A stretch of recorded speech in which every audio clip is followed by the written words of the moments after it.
Comme d'habitude, nous aurons les 7 composantes de l'armée, des forces de défense et de sécurité.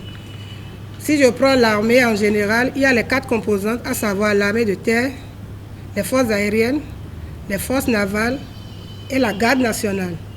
Au niveau des forces de défense, nous avons les forces de sécurité, nous avons la police républicaine, la douane et l'administration des eaux, forêts et chasses. Donc, ce sont les 7 forces qui vont défiler au cours du 1er août 2023. Donc, par rapport à ce défilé, nous avons déjà commencé par faire des exercices au sein de chacune des forces. Donc, bientôt, nous allons commencer les exercices de cohésion au niveau de la place habituelle.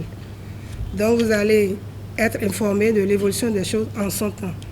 Maintenant, par rapport aux innovations de cette année, nous avons toujours le même dispositif, c'est-à-dire la phase de défilé pédestre, la phase de défilé motorisé, y compris le défilé aérien.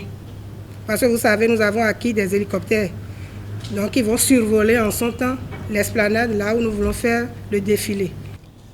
De façon générale, la gestion de la fluidité de la circulation dans les grandes villes, telles que la nôtre, Cotonou, a toujours été un défi.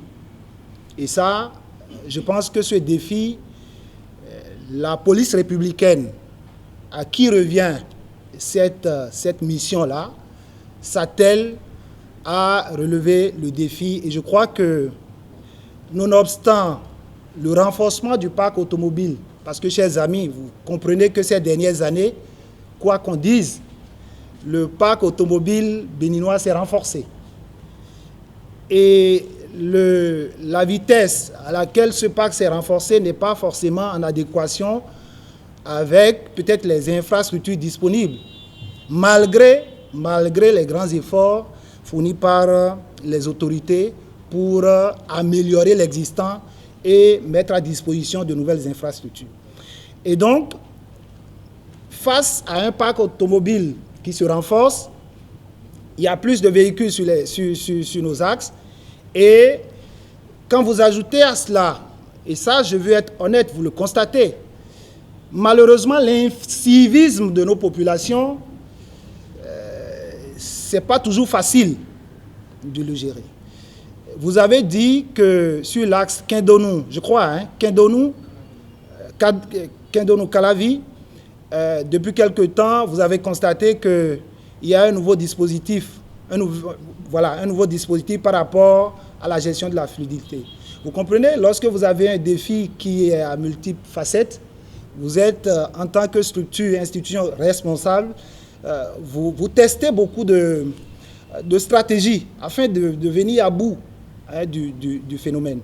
Et si vous devez être honnête, chers amis journalistes, vous devez constater que quand même, depuis quelques années, la gestion de la circulation, si les populations restent disciplinées, le plus important, et ça je demande aux organes de presse d'en faire large diffusion, que les populations respectent les couloirs.